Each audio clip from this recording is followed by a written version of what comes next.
Hi YouTube, we will be doing a book reading from October 5th. We'll be reading chapter 1 of The Hidden Evil by R.L. Stine. It's the Fear Street Saga's number 5. That's where we're starting. We're going to read chapter 1. Chapter 1, Boston, 1858. What about a ghost story? A shiver ran through Timmy Fear. I'm frozen, that's all he thought. We spent too much time on the Boston Common sledding, having snowball fights, building snowmen. A ghost story around the fire. How perfect! Bestie Thornton cried, her cheeks bright red from the cold. Yes, yes! Someone must tell a ghost story at once! Edwina Weston called from across the Fears library.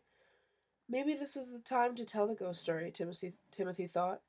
Maybe if I tell it, I'll finally be able to forget it. I know one, Timothy announced. He forced himself to smile at a large group of friends gathered around him.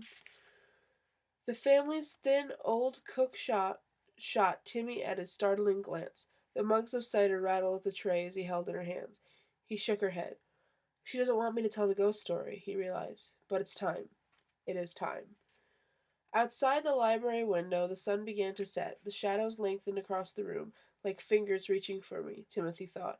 I know a ghost story about an evil little boy, Timothy told his friends, but you do not want to hear it. Of course we do, Clyde Loring called from the window seat. You must tell us, Edwina agreed. Timothy took a long sip of hot cider. He stared around at his friends. Their eyes gleamed in the light of the fire in the big marble fireplace.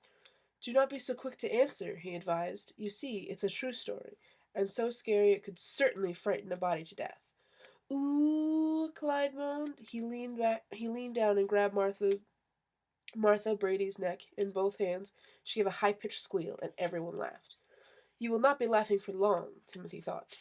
You must tell the story, Betsy cried. We are willing to take the risk. Agreed? Agreed, cried several others. Timothy took another sip of cider. All right, I will tell the story on one condition. He moved his gaze from face to face. No one may interrupt, and no one may leave until the story is finished. Martha set her embroidery down on the chaise lounge. You are trying to frighten us before the story even begins, she scolded. She shook her finger at him playfully. And it's working, Edwina added with a nervous laugh. I bet I won't have any fingernails left when you're finished with this tale. Timothy shrugged. If you're already afraid, perhaps you should leave before I begin. Never, Ethan Chase exclaimed